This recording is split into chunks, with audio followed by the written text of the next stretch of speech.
Tunggu ya Pak Doni. Semuanya positif ya. Kalau ada yang mungkin negatif, takutnya nanti kok beda sih, nggak apa-apa sebenarnya. Jadi kita di sini tidak berarti kalau jawab positif itu pasti benar, negatif pasti salah. Jadi kita coba terbuka, open minded untuk sama-sama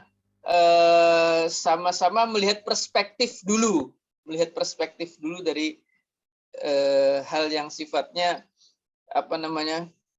Nah, oke, ada beberapa teman-teman yang jawab positif, ada beberapa teman yang jawab negatif.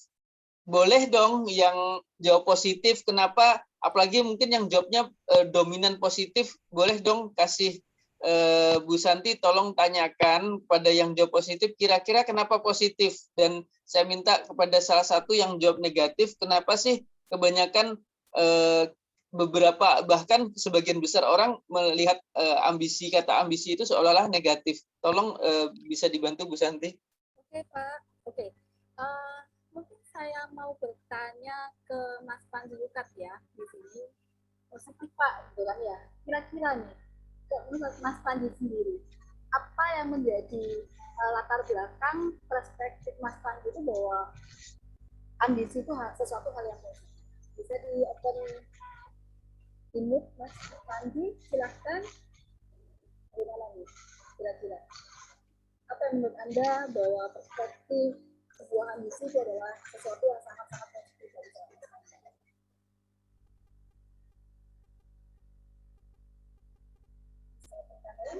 Bisa open suara Mas Panji?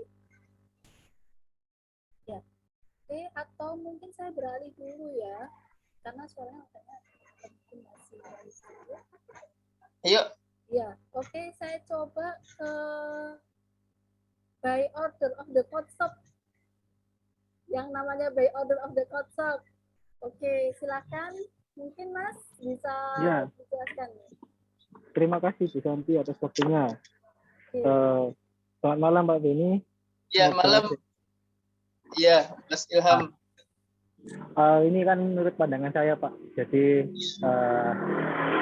kalau ambisi itu menurut saya lebih banyak negatifnya. Kenapa? Karena ekspektasi orang kalau ambisi itu biasanya mengarah ke sesuatu yang tanda kutip susah dicapai. Nah, orang-orang itu biasanya ambisinya terlalu gede, terus dia lupa dengan untuk mencapai itu sebenarnya ada caranya. Nah, kadang orang sudah ambisi melupakan cara itu. Nah, bisa jadi malah nggak capai, malah jadi bumerang ke dia. Jadi kayak gimana ya, ambisi itu malah merusak tujuan utamanya dia. Tapi ada orang juga yang biasa aja, tapi dengan cara yang sudah ditentukan, dia usaha terus ketika gagal dia evaluasi, nah itu biasanya yang lebih berhasil. Itu sih Pak, kalau pandangan dari saya sih. Itu sih, bagus, Pak. Terima kasih Mas Ilham dari Semarang. Iya Pak. Teman-teman yang tadi jawab positif mungkin boleh dong sharing statement dikit, karena ini sharing session ya, jadi sebenarnya saya lebih berharap ini tidak sepihak. Jadi banyak hal yang sifatnya juga kita sama-sama membongkar mindset kita untuk kita coba cari beberapa hal yang mungkin nantinya itu saling memberikan masukan. Oke, mungkin tadi saya yang jawab positif aja ya. Saya tunjuk aja ke Mbak Eni. Mbak Eni Kocok Barat nih kayaknya. Apakah bisa? Iya, Bu Santi. Oke, halo Mbak Eni. Silahkan. Ya, selamat malam. Ya, Mbak Eni, gimana? Kenapa saya memilih positif? Karena ambisi itu sesuatu keinginan, kayak gitu. Jadi kalau misal keinginan saya harus tercapai, jadi pemikiran saya harus positif terus, kayak gitu Pak. Oke, good. Makasih Mbak Eni atas opininya, atas pendapatnya.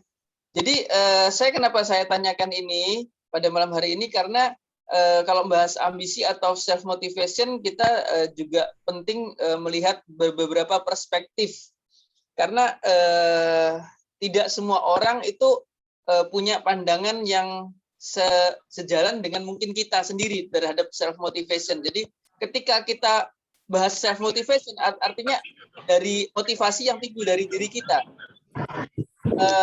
Mungkin beberapa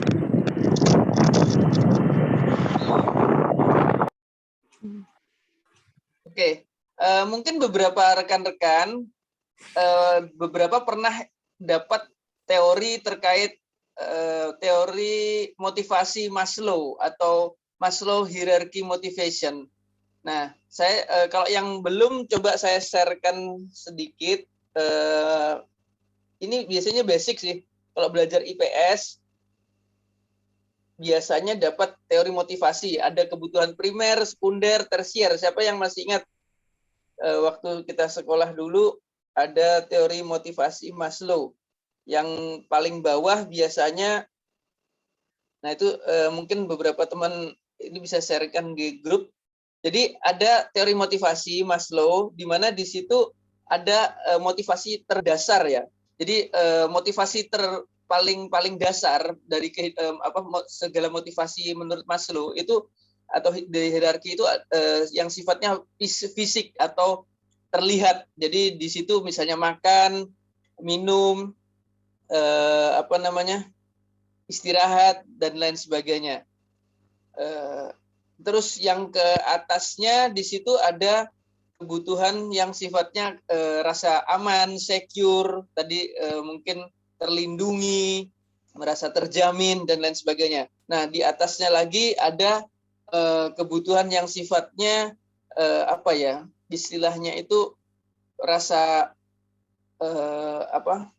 kayak semacam relationship needs. Jadi di situ ada rasa cinta, rasa dihargai, rasa istilahnya itu yang hubungannya dengan rasa memiliki dan istilahnya berhubungan dengan cinta dan kasih sayang. Nah, di atasnya lagi ada kebutuhan yang lebih tinggi, yaitu kebutuhan yang sifatnya kayak semacam pengakuan diri atau rasa aktualisasi, orang bilang aktualisasi dan lain sebagainya. Jadi di situ kita bisa lihat banyak strata. Ada orang mungkin berpikir bahwa ya saya memang butuh banget kalau untuk terkait tempat tinggal, jadi makan, pakaian dan lain sebagainya itu sebuah kebutuhan yang sangat basic banget. Nah, sementara ada lagi kebutuhan yang sifatnya sangat lebih tinggi dari itu. Jadi biasanya kebutuhan yang lebih dasar atau kebutuhan yang terdasar tadi memang akhirnya banyak karena ketara atau terlihat sifatnya seperti tadi makan, minum dan lain sebagainya. Biasanya cara mendapatkannya pun tidak terlepas dari hal-hal yang sifatnya terukur. Jadi misalnya contohnya kayak gini, reward and punishment. Jadi sementara yang semakin ke atas biasanya tidak related dengan reward dan punishment. Jadi lebih mengacu pada sesuatu yang sifatnya itu self motivation. Jadi semakin orang punya self motivation tinggi, biasanya semakin dia tingkatnya levelnya lebih atas.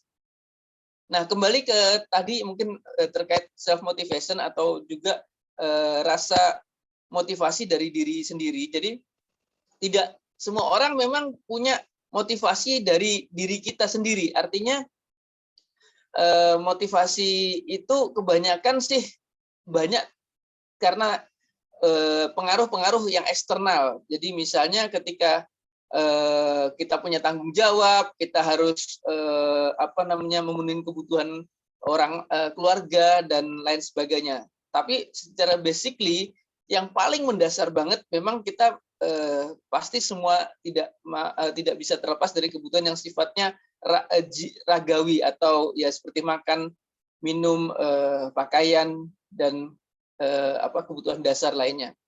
Mungkin sekilas sih itu yang secara teori dasar. Nah, nanti mungkin ada beberapa hal yang kita lihat kaitannya kayak gini. semakin tinggi berarti manusia tersebut punya kesadaran akan kebutuhan itu untuk dipenuhi. Jadi seperti rasa penghargaan dan lain sebagainya. Pada dasarnya orang itu semakin dia makmur, semakin dia terpenuhi kebutuhan basicnya, dia akan meningkat ke kebutuhan berikutnya yang sifatnya tidak terlihat, seperti tadi dihargai, seperti terkenal. Aku senang banget terkenal dan lain sebagainya. Nah, sehingga kalau tadi kita di awal ada opini bahwa ada sifat ambisi yang mungkin bisa berkonotasi sebagai negatif, ada juga yang sifatnya positif. Jadi negatif atau positif motivasi diri itu memang tidak terlepas dari bagaimana pengalaman kita di dalam sehari-hari selama ini melihat istilahnya di sekeliling kita, lingkungan, teman dan lain sebagainya, atau referensi untuk menjadikan sebuah acuan bahwa orang yang punya motivasi itu mungkin mengarah kepada hal-hal yang bisa berbahaya atau bahkan justru membuat dia lebih berhasil. Seperti juga kita punya pisau. Kalau kita punya pisau bisa kita manfaatkan menjadi sesuatu yang bermanfaat atau bisa berbahaya. Jadi beberapa mungkin teman-teman mikir ketika melihat pisau tajam banget, apalagi itu identik dengan teman-teman pernah punya pengalaman melihat pisau itu menusuk orang, berarti pisau itu mengerikan banget. Tapi ketika suatu saat teman-teman yang sering memanfaatkan pisau untuk hal-hal ngiris daging dan lain sebagainya, yang dimana pisau tambah tajam itu tambah mudah untuk bekerja, itu juga melihat sesuatu hal yang positif. Jadi di sini memang seperti dua sisi. Jadi tergantung pada kita melihatnya. Mungkin previewnya itu nanti bisa dibuka sesi tanya jawab aja, Bu Santi. Saya kembalikan karena terbatasnya waktu ya. Saya harapkan kita bisa optimalkan waktu yang terbatas ini.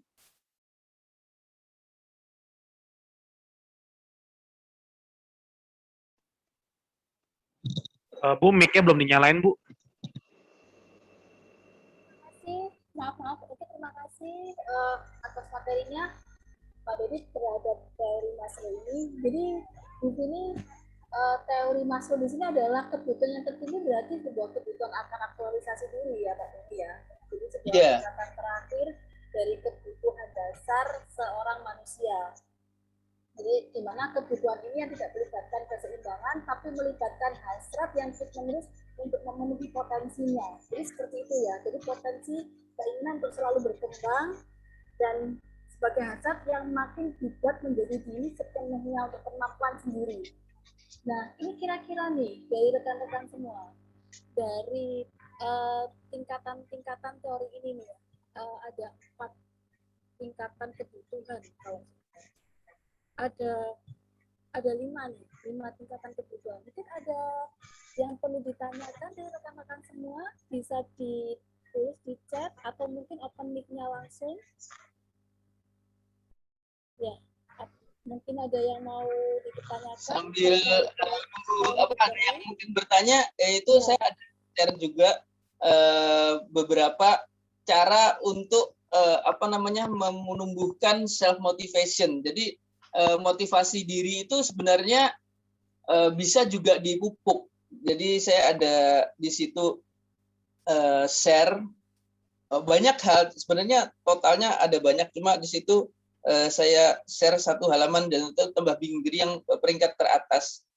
Jadi self motivation pun seperti halnya emosi kita, kadang bisa naik, kadang turun. Jadi kita pun punya motivasi itu seperti grafik. Ada kalanya mood kita pas lagi enak, biasanya kita cukup bergairah untuk meraih sesuatu. Nah, sebenarnya pokok bahasan malam ini itu sangat terkait banget dengan sesuatu hal yang sifatnya kesuksesan. Dalam tanda petik, kesuksesan ini semua, bukan terkait hanya kesuksesan yang kita bilang itu adalah kesuksesan kalau orang itu hidupnya sukses, bukan.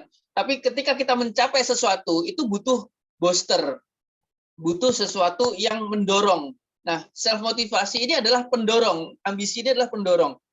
Jadi tanpa adanya dorongan, apapun yang kita lakukan itu akan tidak ada enaknya gitu. Misalnya contoh makan aja. Kalau kita tidak punya motivasi makan, jadi ketika kita makan ya udah karena lapar gitu aja. Tapi orang yang mungkin bisa merasakan sebuah makanan enak, biasanya motivasinya bukan hanya lapar, tapi dia ingin menikmatin sesuatu yang dia suka banget. Dia merasa sebuah kenikmatan yang luar biasa di makan itu. Jadi beda dengan ketika orang tadi di kebutuhan dasar makan, ya pokoknya kalau aku nggak makan bisa mati. Nah, pada dasar yang kebutuhan terendah tadi, pokoknya makan itu hanya untuk seolah-olah supaya aku hidup.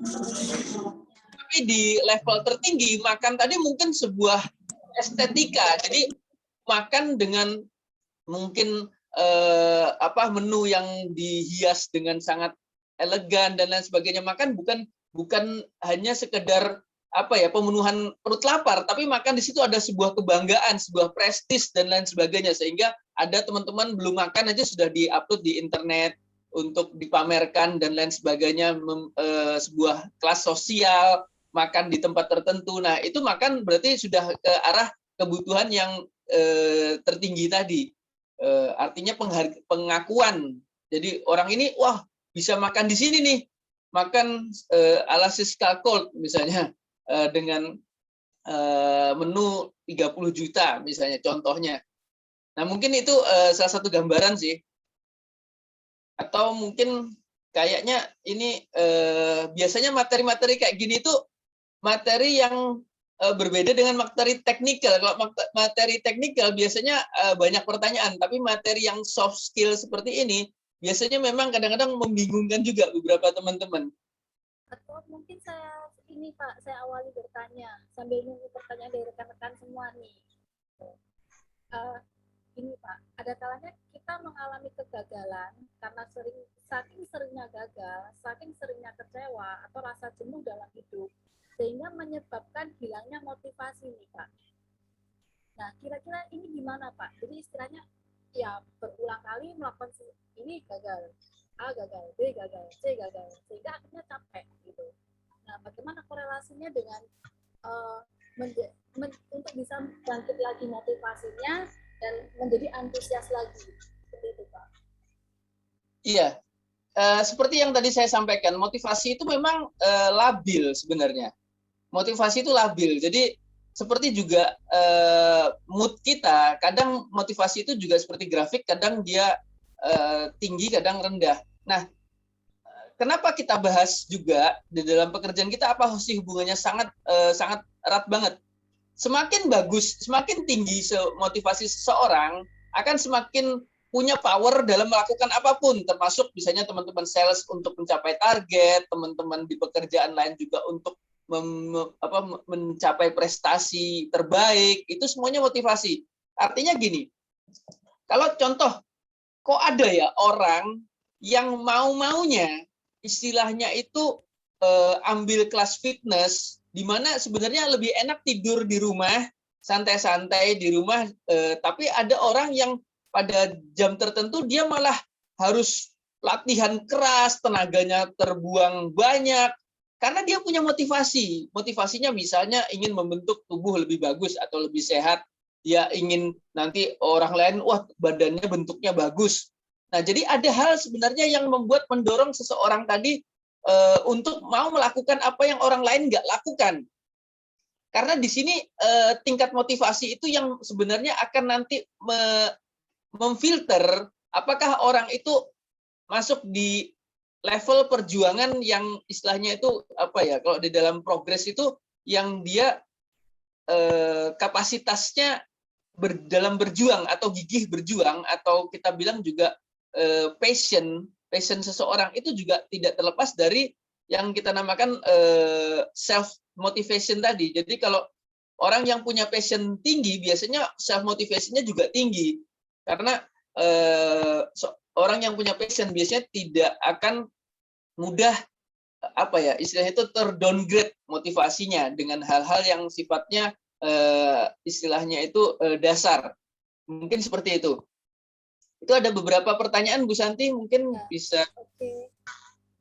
Ini ada pertanyaan dari Mas Sidwan ya, Mas Sidwan Kotsok di sini. Apakah memotivasi diri dengan aspek yang lebih tinggi? Sedangkan kebutuhan di tingkat dasar belum terpenuhi, itu bisa berdampak positif, Pak. Gini, yang saya bantu ini ya, Mas Sidwan. Jadi maksudnya itu kebutuhan dasarnya dia belum tercapai, seperti itu ya. Kebutuhan dasarnya dia belum tercapai, tapi dia mempunyai keinginan yang lebih tinggi lagi, atau kebutuhan yang lebih tinggi lagi. Apa benar seperti itu, Mas Sidwan?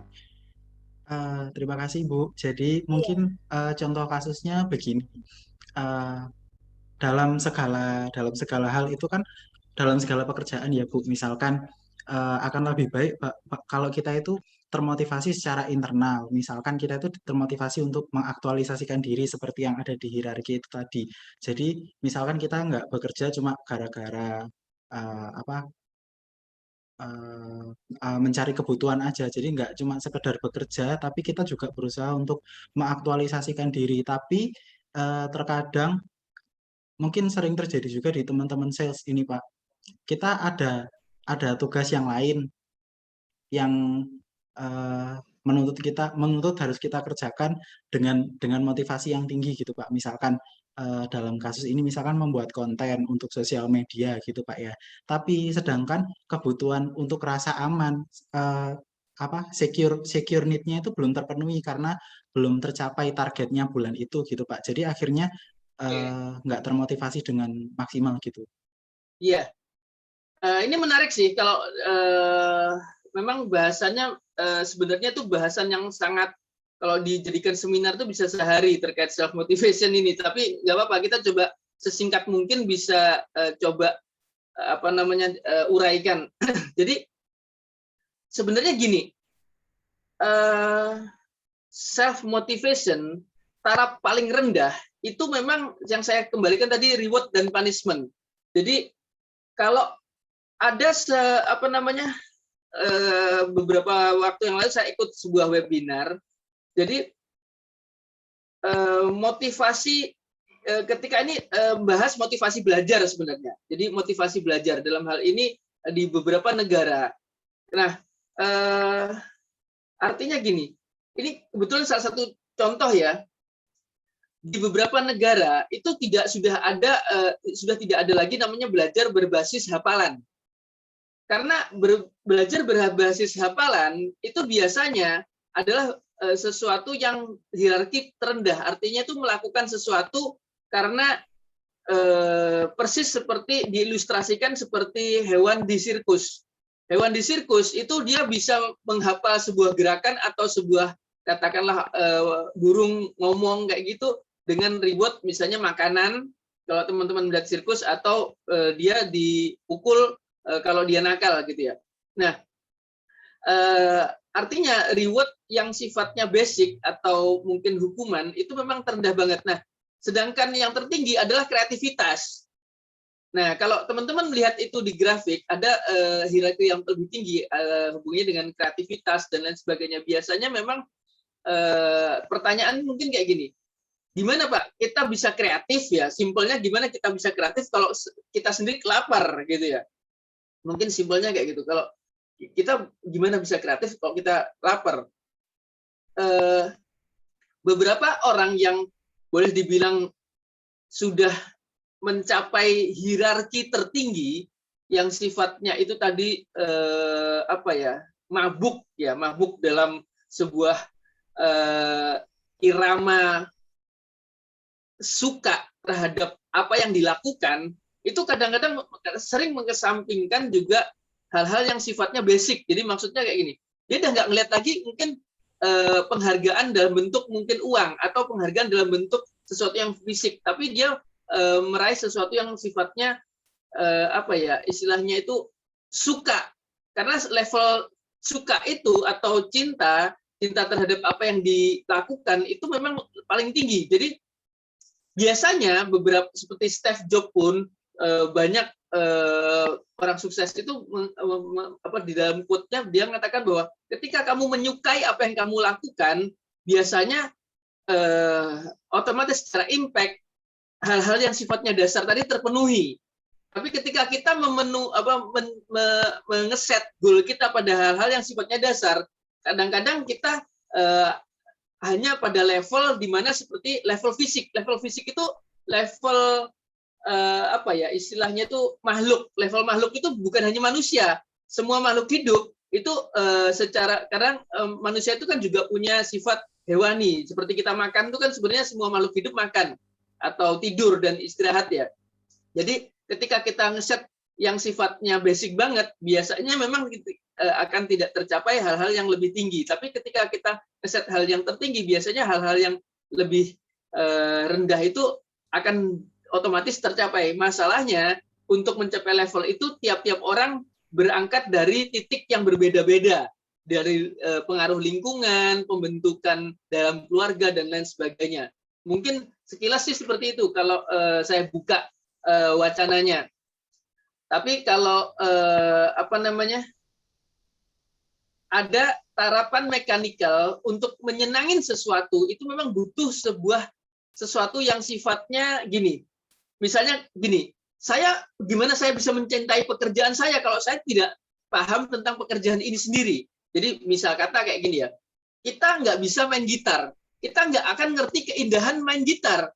Tapi orang yang sudah ngerti teorinya main gitar, dia akan semakin menikmatin, semakin larut, dan semakin bisa ngerasain indahnya main gitar itu seperti apa, yang orang lain tidak akan lihat sebuah keindahan itu. Nah, itu gambarannya. Jadi semakin teman-teman misalnya contoh mengerti product knowledge, semakin teman-teman memahami karakter pelanggan, semakin teman-teman menikmatin irama permainan di dalam pekerjaan itu sendiri. Kok pekerjaan ini ada seninya ya? Ketika aku bisa meyakinkan orang, ketika aku bisa ngejual produk yang orang lain nggak bisa lakukan, kenapa kok ada kebanggaan tersendiri gitu loh. Nah, jadi hal-hal seperti ini itu tidak serta-merta langsung muncul ketika orang itu baru. Gitu. Jadi butuh proses, butuh passion, itu bukan langsung tahu-tahu ditemukan, tapi dibangun. Itu sih gambarannya, Mas Ridwan. Jadi kalau kembali ke pertanyaannya tadi, apakah kita istilahnya itu mendahulukan yang sifatnya basic atau kreativitas, atau misalnya ya seperti itu, mungkin kembali ke perspektifnya sendiri. Karena di sini mengingat waktunya ini ya, sudah di jam 19.51, cepat sekali ya waktunya. Sedangkan di sini pertanyaan masih banyak sekali, dan mungkin bisa sampai ditoleransi sampai dengan jam 20.10. Jadi kalau saya bisa menyimpulkan seperti ini ya, dari Pak Beni, bahwa memang kebutuhan dasarnya memang belum terpenuhi. Tetapi pada saat kita melakukan sesuatu itu dengan menyenanginya, dengan menikmatinya, nah kita tidak tahu harmonisasi itu kapan bisa tercapai, tapi lama-kelamaan otomatis akan mengikuti sendiri, seperti itu ya Pak Beni ya. Iya. Jadi istilahnya itu ikutin aja, nikmatin aja, nikmatin. Betul. Nikmatin, harusnya nikmatin seninya di dalamnya, sehingga terotomatisasi semua hal pasti akan didapat. Ya. Iya. Oke, baik Pak Beni, terima kasih. Sudah cukup ya, Mas Ridwan ya, sudah cukup terjawab ya, Mas Ridwan. Cukup, Bu. Ya. Oke, saya lanjut ke pertanyaan selanjutnya nih. Ini ada pertanyaan dari Mbak Farah.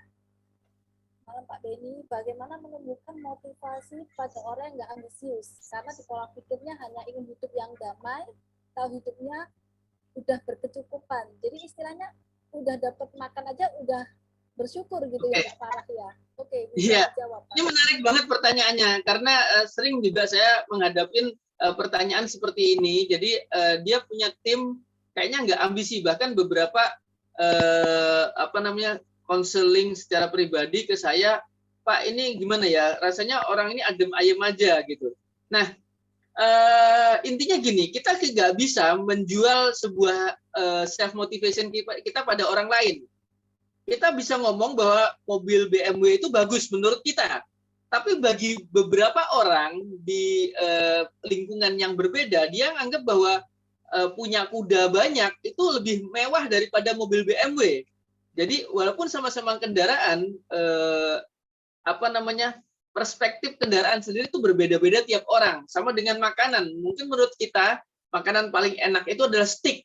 Tapi beberapa orang makanan paling enak mungkin ada juga misalnya makanan yang aneh menurut kita jijik banget gitu ya. Nah itu perspektifnya beda-beda. Jadi seperti kembali ke yang tadi. Kalau intinya kayak gini, ketika orang tidak bisa dimotivasi dalam bentuk reward atau sesuatu yang katakanlah boleh dibilang tuh pencapaian atau penghargaan atau katakanlah reward ya, reward tadi kan penghargaan.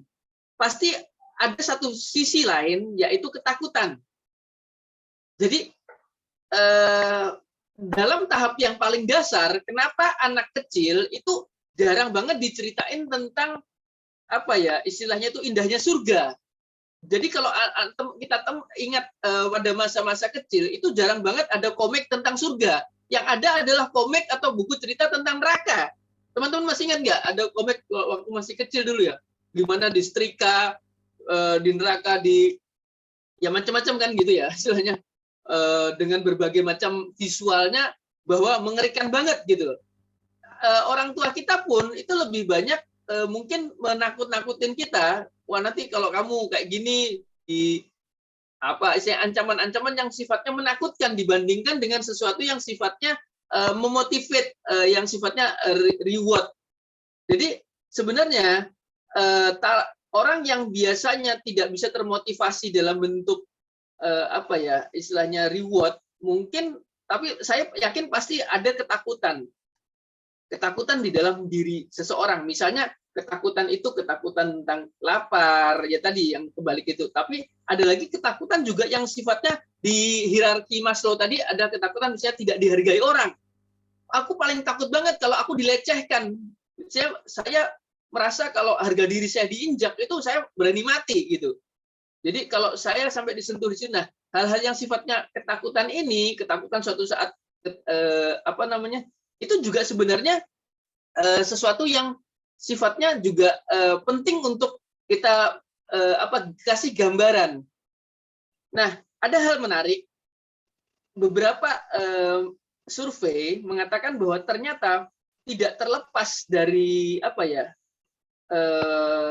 setelah dilihat beberapa latar belakang, banyak banget orang termotivasi itu bukan karena sesuatu yang sifatnya prestis ya, seperti tadi kemewahan atau istilahnya pencapaian sukses. Ternyata banyak orang berhasil karena dendam. Mungkin teman-teman sedikit istilahnya aneh. Ini katanya aneh, tapi dendam dalam tanda kutip dendam yang sifatnya dimanage positif, bukan dendam yang menjatuhkan orang lain untuk dia berhasil. Jadi ketika banyak banget seperti ini terjadi. Jadi saya sendiri pernah ngalamin, artinya ketika kita mungkin istilahnya itu dilecehkan seseorang atau kita dari dulu tuh hidup tertekan, suatu saat kita harus bisa bangkit, kita harus bisa nunjukkan kepada orang yang sudah memberikan tekanan pada kita bahwa kita lebih bagus daripada apa yang mereka lakukan. Ini ternyata sangat powerful banget. Bahkan banyak banget orang-orang yang berhasil sebenarnya salah satu motivasinya karena dulu pernah ditolak, pernah gagal bolak-balik, sehingga dia ingin menunjukkan bahwa saya itu lebih baik daripada penilaian orang lain. Nah, ini sebenarnya kelihatannya sepele, tidak ada hubungannya dengan uang, tidak ada hubungannya dengan istilahnya fisik. Tapi itu tadi adalah self awareness atau rasa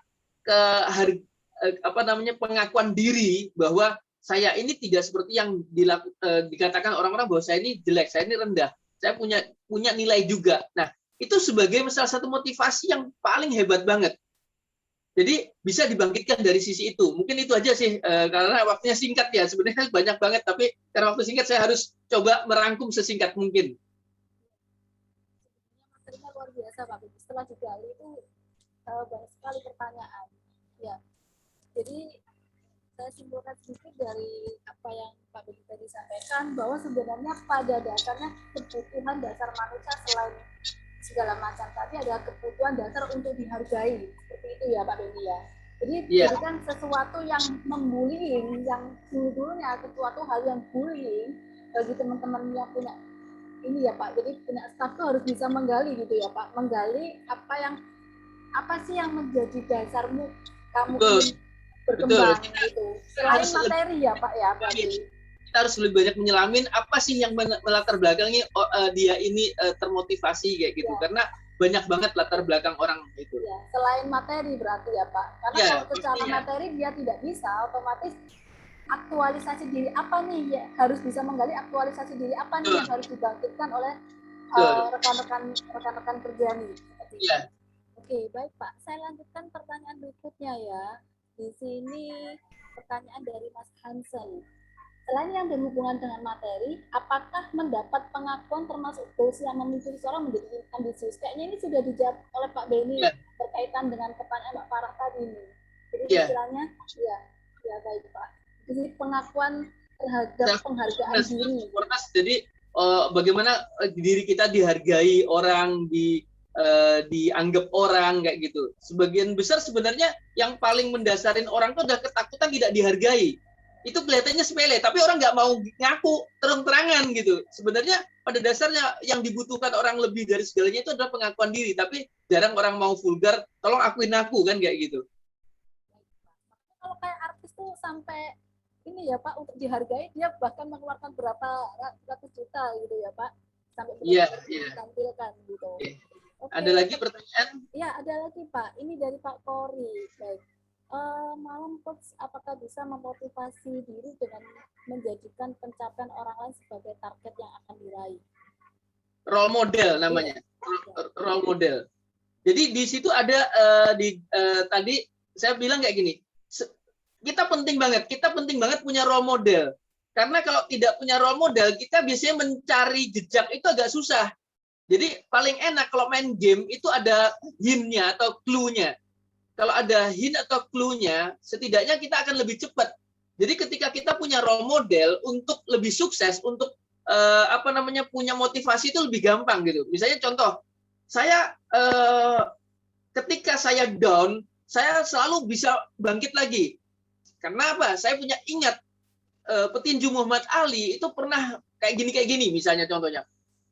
Colonel Sanders pernah ditolak sampai 1000 kali dan dia tetap berhasil. Artinya ketika kita punya role model, kita punya pegangan. Jadi pastikan teman-teman punya role model. Jangan sampai kita nggak punya role model, karena role model itu yang akan menjadi pembuka jejak untuk bagaimana kita menghadapi tantangan-tantangan berikutnya. Karena hidup ini pastinya penuh tantangan, sehingga kenapa self motivation ini penting. Jadi self motivation dari diri kita, tapi ada yang berpengaruh terhadap diri kita, yaitu orang-orang yang di sekeliling kita juga. Nah, role model ini ada sesuatu yang kita anggap sebagai destinasi bayangan. Jadi destinasi bayangan, kalau kita ingin mencapai sebuah kesuksesan dengan destinasi bayangan, pakai template-nya siapa? Template-nya Jack Ma, template-nya Michael Jordan misalnya. Nah, success story-nya siapa yang menjadikan inspirasi Anda? Ini penting banget. Itu sih Pak Kori singkatnya. Oke, terima kasih atas jawabannya Pak Dedi. Ini ada pertanyaan selanjutnya. Beda motivasi dengan self healing, Pak. Apa nih bedanya motivasi? Self apa? Self healing. Self healing. Healing itu kan penyembuhan ya. Jadi biasanya kalau masuk ke ada relatednya, tapi memang beda sih, jelas beda sih, karena ada relevansinya ada tetap. Jadi misalnya contoh kayak gini, kalau pertanyaannya apa hubungan self motivation dengan self healing ya, misalnya kayak gitu mungkin bisa. Jadi ada hubungannya nggak? Kalau bedanya jelas beda. Kalau tapi kalau relatednya apa? Relatednya kayak gini. Kadang-kadang orang itu menjadi tidak termotivasi, menjadi down, menjadi drop karena mungkin ada sesuatu trauma, ada sesuatu hal yang membuat dia apa ya istilahnya itu menjadikan motivasinya itu down. Nah, untuk memperbaiki trauma-trauma atau pain yang ada di dalam bawah sadar dia, salah satunya adalah healing. Jadi bagaimana menyembuhkan jiwa, terutama di sini jiwa, karena biasanya yang paling berpengaruh di dalam self motivation dan diri kita itu adalah jiwa, spirit kita. Nah, di sini untuk penyembuhan biasanya memang banyak metode sebenarnya. Jadi kalau kita bilang memang ada relevansinya ketika kita mau membangkitkan lagi, misalnya contoh di situ ada saya share salah satu hal untuk memupuk motivasi itu adalah tidak hidup di masa lalu. Di situ ada kan dari 50 poin, mungkin itu belum lengkap ya, ada yang 50 poin itu ada salah satunya itu. Karena apa? Kita sering kali merasa tidak bahagia karena kita masih sering hidup di masa lalu. Karena kita menyesalin hal-hal atau belum bisa menerima kejadian-kejadian yang kita alamin di masa lalu. Atau kita terlalu menakutkan apa yang akan terjadi di masa depan. Oh nanti gimana ya? Tahun depan kira-kira saya masih tetap gini-gini aja nggak? Kita terlalu berpikir overthinking terhadap masa depan. Jadi di sini juga penting di dalam healing tadi adalah hidup di masa saat ini. Jadi yang ada realitas saat ini yang kita hadapin. Jadi tidak terlalu terpaku di masa lalu atau tidak terlalu overthinking terhadap masa depan. Jadi itu sih kalau relatednya sebenarnya di situ. Tapi kalau memang pengupasannya panjang, tapi saya ambil singkatnya aja supaya waktu kita kan sudah jam 20.05 ya.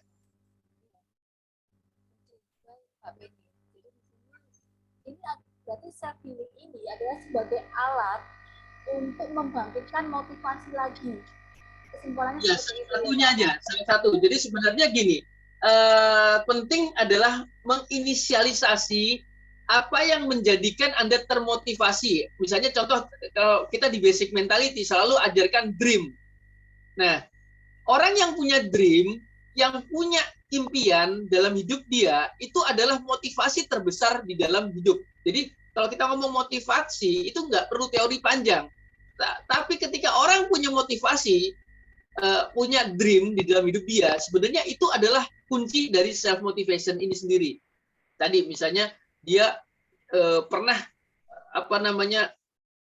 saya ada salah satu motivator, dia pernah diusir karena direndahkan waktu dia masih kecil. Dia melihat bapaknya direndahkan, dan itu menjadikan motivasi dia harus hidup sukses untuk bisa membayar apa yang pernah dia alamin. Nah itu salah satu misalnya contohnya kayak gitu. Jadi dia tidak butuh motivator banyak, hanya satu itu tok yang jadikan pegangan dia untuk dia melakukan apapun dalam pekerjaan itu untuk bangkit gitu loh. Ketika dia down, dia bangkit lagi. Ketika down, dia bangkit lagi. Jadi kuncinya cuma satu, tinggal dia punya goal utama.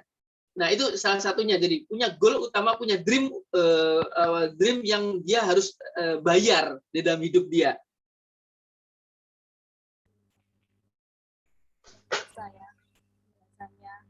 Oke, di sini saya lanjut lagi pertanyaan dari Mbak Zara. Bagaimana cara mengontrol ambisi menjadi suatu hal yang positif dalam mencapai goal kita? Oke. Sekali lagi sebenarnya gini, seperti tadi halnya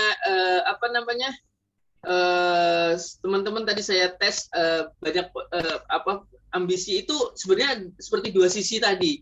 Tergantung kita bisa melihat dan ketika kita suatu saat diberi pisau atau diberi senjata itu bisa jadi membahayakan kalau kita tidak bisa memanage. Tapi senjata bisa jadi pengaman utama, menciptakan rasa aman ketika orang itu sudah megang senjata gitu ya. Jadi deepen ourselves atau bagaimana kita bisa dewasa di dalam memanage ambisi tadi. Contoh yang saya katakan tadi, dendam. Dendam itu sebenarnya suatu hal yang powerful banget karena dia benar-benar istilahnya itu gede banget ininya, apa powernya. Tapi ketika kita lihat dendam itu bisa jadi negatif. Semua orang akan banyak setuju kalau dendam itu banyak lebih negatifnya. Tapi ketika kita reframe dendam tadi sebagai pembangkitan diri itu menjadi sesuatu hal yang bisa positif. Ambil kata kayak gini. Saya masih ingat Singapura dan Israel ya, ada dua negara. Ini negara kecil yang tidak punya sumber daya. Singapura dan Israel itu hidup di tempat di mana sekelilingnya itu berbeda dengan dia. Singapura mayoritas mayoritas penduduknya keturunan Tionghoa, sedangkan di sekelilingnya kebanyakan adalah etnis Melayu. Hidup dikelilingin dengan istilahnya itu lingkungan yang berbeda, itu mungkin merasa jadi aneh kan kayak gitu loh. Jadi itu menjadikan sebuah kebangkitan yang menjadi dia lebih maju daripada sekelilingnya gitu. Sama dengan Israel di mana sekelilingnya adalah komunitas Arab, sehingga dia punya motivasi lebih. Sama dengan juga Jepang di mana sumber dayanya sebenarnya tidak terlalu bagus, tapi dia punya self motivation bangkit sebagai bangsa. Nah, hal-hal seperti ini sebenarnya tinggal bagaimana kita menyikapinya. Bagaimana kita mereframe sesuatu yang bisa jadi sesuatu itu kelihatan negatif tapi bisa jadi sesuatu yang positif. Sesuatu yang mungkin kalau orang lain itu sensitif, mungkin terkait hal-hal yang sifatnya sensitif, tapi bisa jadi ini sebagai hal yang positif untuk bangkit. Nah, ini penting. Jadi kenapa salah satu hal yang paling penting itu adalah bagaimana kita memupuk pikiran positif agar apapun yang kita alamin, keadaan apapun kita selalu menyikapinya dengan positif, sehingga ketika ada ambisi pun ketika kita sikapi dengan positif akan menjadi sebuah hal yang positif. Ketika ada dendam pun kita dilecehkan orang, kita coba menjadikan bahan bakar untuk motivasi yang positif. Jadi sehingga apapun itu bukan terkait kasusnya atau keadaannya, tapi bagaimana kita menyikapinya. Mungkin itu jawabannya. Baik Pak Beni. Ya, semuanya masih tertolerasi ya. Sekarang kalau saya lihat di sini baik sini, bagaimana kita mereframe kondisi-kondisi yang ada sehingga menjadi sesuatu yang lebih positif lagi. Ya, karena mengingat di sini sudah di jam 20.11, saya cuma dikasih kesempatan ini sama tim panitia sampai dengan jam 20.10 dan masih banyak sekali pertanyaan yang muncul di chat sekarang ini. Ini gimana nih? Mau dilanjut atau kita tutup dulu nih sesi yang ini? Baru nanti kalau memang mau mungkin karena sesuai dengan kesepakatan, karena kita ada jamnya, mungkin bisa ditutup aja. Kalau mungkin ada teman-teman dipoto dulu aja supaya mungkin kalau ada keperluan tidak jadi beban bagi teman-teman yang punya keperluan. Tidaknya di closing dulu, nanti bisa dilanjutkan kalau ada 1-2 pertanyaan, saya siap support. Oke, baik Kak Beni. Oke, di sini karena mengingat waktu yang cukup cepat sekali ya, kita dipisahkan oleh waktu yang ada. Saya menutup acara pada pagi hari ini. Ya, baik Bapak Ibu, rekan-rekan semua, teman-teman, alhamdulillah rangkaian sesi pada hari ini cukup luar biasa dengan materi-materi yang sangat luar biasa sekali. Dan semoga materi apapun ini yang sudah kita terima bisa kita jalankan ya. Jadi bisa kita jalankan dan membuat teman-teman semua semakin tergerak, semakin termotivasi dan semakin positif. Apapun yang terjadi, keep positif. Oke, selanjutnya sesi pemotretan ya. Mas Ridwan ya, bisa di ini. Oke. Sebelum kita mengakhiri sesinya, karena tadi mungkin ada sebagian yang belum terfasilitasi untuk foto, jadi kita akan lanjut foto ke sesi 2, supaya bisa memfasilitasi tadi yang belum foto juga. Minta tolong kameranya di-on-kan, teman-teman ready buat ambil gambar. Kayaknya gini lagi nih. Tangannya lagi gitu ya. ikutin gerakan saya nih. Ayo Pak Andi. Gerakannya mana? Kita ikuti sesi foto yang terakhir ini. Yang tadi di awal belum hadir nih. Ya, gerakan yang lagi booming nih. Bukan gerakan duit ya. Tangannya semua. Mana nih yang Oke belum ya. kelihatan nih, Mas Eka juga nih. Oke. Oke, untuk Mas yang halaman Iqbal. pertama, kita ambil fotonya 3, 2, 1. Bentar.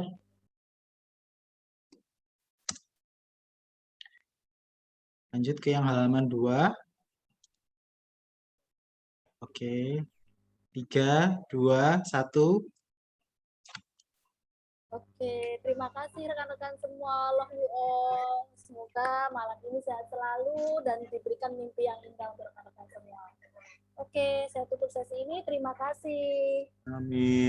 Terima kasih Bu Santi, Pak Terima kasih Beni. Bu Santi. Bu Santi, Pak Beni. Nah, Makasih Bu Santi, Terima Pak kasih Beni. Pak Beni. Oke. saya bisa lanjut.